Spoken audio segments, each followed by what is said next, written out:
और राजा हत्याकांड में सबसे बड़ी खबर, आरोपियों को लेकर के गुवाहाटी पहुंच चुकी है पुलिस और चारों आरोपियों को लेकर गुवाहाटी पहुंची है पुलिस। सोनम पहले ही शिलांग में है और अब कुछ ही देर में शिलांग कोर्ट में पेशी होगी सोनम रघुवंशी की। और इस पूरे मामले में क्या कोर्ट का निर्देश होगा, कितने दिन की रिमांड मिलेगी, ये देखने का विषय होगा। फिलहाल मिल रही जानकारी के अनुसार सोनम रघुवंशी समेत सभी आरोपी इस वक्त मेघालय शिलांग पहुंच चुके हैं और शिलांग कोर्ट में ही पेशी होगी। कुछ तस्वीरें जब एयरपोर्ट से सभी आरोपियों को लेकर टीम निकली उस वक्त की हम आपको दिखा रहे हैं।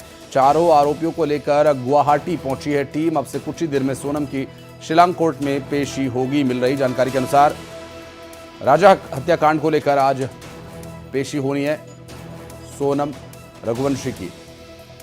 और गोविंद शर्मा हमारे सहयोगी इस वक्त हमारे साथ जुड़ गए हैं, बात करेंगे उनसे। गोविंद, कितनी देर में पेशी होगी, क्या कुछ डिटेल्स मिल पा रही हैं? सभी आरोपी पहुंच चुके हैं?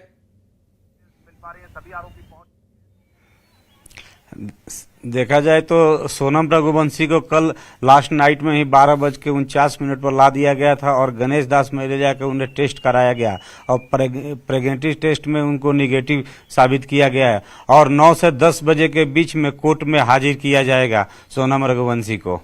गोविंद, क्या डिटेल है, लगभग किस कोर्ट में उन्हें ले जाया जाएगा और क्या सभी आरोपियों की एक साथ पेशी होगी? पुलिस का क्या कहना है और अभी उन्हें कहां रखा गया है, इस बारे में क्या है जानकारी अपने पास?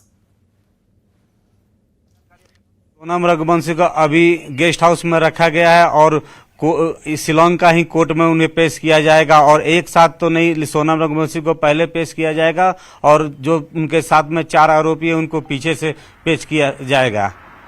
बिल्कुल, और चूंकि ये जो पूरा घटनाक्रम अब काफी हाई प्रोफाइल हो चुका है गोविंद, और कोर्ट में क्या इंतजाम रहेंगे और लगभग कितने बजे के आसपास ये पेशी होगी और क्या आगे की प्रक्रिया रह सकती है पुलिस की? देखिए, कोर्ट में तो जो पेश करने का टाइम दिया गया है 9 से 10 बजे के अंदर में करने का संभावना है और अभी हमें पता चला है कि 9 से 10 बजे ही कोर्ट में पेश किया जाएगा सोनम रघुवंशी को। और आगे की जानकारी वही होगा कि वहां से फिर वो लोग सोरा लेकर आएंगे, सोरा में उनका जहां जहां मर्डर केस में था वहां लेके जाएंगे, पुलिस का कहना यही है। गोविंद, बताया जा रहा है कि मर्डर स्पॉट पर उस पूरे हत्याकांड को, सीन को रिक्रिएट भी किया जाएगा पुलिस के द्वारा इन्वेस्टिगेशन के लिए। पुलिस के द्वारा तो अभी वहां पूछताछ होगी, उसके बाद ही सोरा में लेकर आएंगे वो लोग। और जिस जगह में मर्डर हुआ है और जिस जगह में वो लोग ठहरे हैं उस जगह का, सब जगह का पूछताछ होगा सोनम रघुवंशी के साथ में ही। लेकिन गोविंद, पुलिस क्या कह रही है, कितने दिन की रिमांड मोर देन इनफ रहेगी? कितना समय दिया जा सकता है कोर्ट के द्वारा? क्या पुलिस रिमांड दिया गया है? यहाँ पर 7 दिन का रिमांड है जी।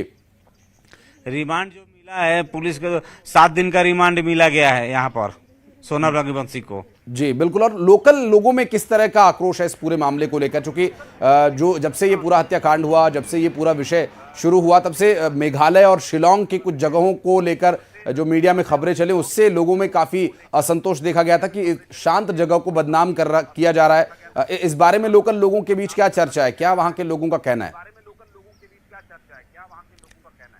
देखा जाए शिलांग एक बहुत अच्छा पर्यटन जगह है और यहाँ पर सब घूमने के लिए आते हैं और यहाँ पर इतने आक्रोश है, यहाँ से लोकल से लेके और यहाँ की जो संस्था है या टूरिज्म है, सबका आक्रोश जगा हुआ है और सब गुस्से में है कि हमें बदनाम किया जा रहा है, मेरे शिलांग सिटी को बदनाम किया जा रहा है, यहाँ का पर्यटकों को भगाने के लिए बदनाम किया जा रहा है। जी, तो अब सब सामान्य है, वहां पर लोग घूमने फिरने जा रहे हैं, पहुंच रहे हैं, उसी तरह की भीड़ है। चूंकि देखिए सीजन तो चल ही रहा है, तो क्या इस घटना के बाद से टूरिस्ट की संख्या घटी है? नहीं, हालांकि तो यहाँ पर अभी घटना घटी नहीं है। हाँ। जैसी थी वैसे ही है, लेकिन थोड़ा सा उसमें हुआ है। जी ठीक है, बहुत शुक्रिया आपका इस पूरे मामले पर जानकारी देने के लिए गोविंद। आगे डिटेल्स लेने के लिए फिर लौटेंगे आपके पास, बहुत शुक्रिया। और मेघालय में जिस पूर्वी खासी हिल्स के पास राजा रघुवंशी की हत्या की गई, उस जगह पर जाने के 2 रास्ते हैं, लेकिन सोनम ने जानबूझकर वो रास्ता चुना जो अमूमन सुनसान रहता है। वारदात वाली जगह से एक्सक्लूसिव ग्राउंड रिपोर्ट आपको दिखाते हैं। आप अगर किसी जगह घूमने जाते हैं, टूरिस्ट बन के जाते हैं तो आप कैसे रास्ते से जाना चाहेंगे? जो रास्ता अच्छा हो, जिससे आपको दिक्कतें कम हो, जिसमें लोग हो और जिसमें जाना आसान हो।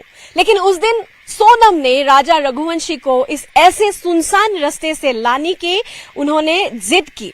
ये मौलिंग घाट का रास्ता है और पूरे रास्ते में हमने एक भी बैनर तक नहीं दिखा जहां पे ये लिखा हुआ था to the living root bridges, double decker root bridges, क्योंकि दूसरा रास्ता है जो बहुत अच्छी तरह से बनाया गया है, जहां से यूजुअली जो टूरिस्ट है उसी रास्ते को लेकर वो लोग आगे जाते हैं, क्योंकि वहां एंड तक वो लोग गाड़ी लेके जा सकते हैं, अच्छे रास्ते से जा सकते हैं, जहां से ट्रैकिंग के लिए भी उनको सुविधाएं मिलती है। लेकिन उनको, सोनम को आना था इस बिल्कुल सुनसान रास्ते से, और राजा का मर्डर प्लान किया था इसी रास्ते से लेके जाके आगे एक होम स्टे है, वहां वो लोग रुके थे, जिसके बाद से ट्रैकिंग शुरू हुआ था और फिर वो देश को हिला देने वाली हत्याकांड राजा रघुवंशी की। और मेघालय के नोंगरियाट गांव पहुंचकर राजा और सोनम ने अपनी स्कूटी जिस जगह पार्क की थी वहां से कई किलोमीटर पैदल चलकर वो उस जगह पर पहुंचे थे जहां राजा की हत्या की गई। और यह रास्ता बेहद मुश्किल था, कई 100 सीढ़ियों को उतरकर वहां पैदल पहुंचा जाता है। अभी हम उस स्थान पे उपस्थित है, मौलखियत के उस स्थान पे उपस्थित है जहां पर आखिरी बार राजा रघुवंशी और सोनम ने अपनी बाइक पार्क की थी, जो शिलोंग से रेंट किया गया था, जो लाया गया था शिलोंग से, फिर यहाँ पे आखिरी बार के लिए पार्क किया गया था। उसके बाद इसी रास्ते से यही सीढ़ियां थी जो सोनम राजा रघुवंशी को लेके गए थे डबल डेकर रूट ब्रिज तक, और वहां वो लोग एक 1 नाइट के लिए वो लोग वहां पे स्टे किए। फिर वही रात आखिरी रात थी राजा रघुवंशी के लिए, जिसके बाद वाले दिन डबल डेकर रूट ब्रिज के पास ही सोनम ने उनकी हत्या की।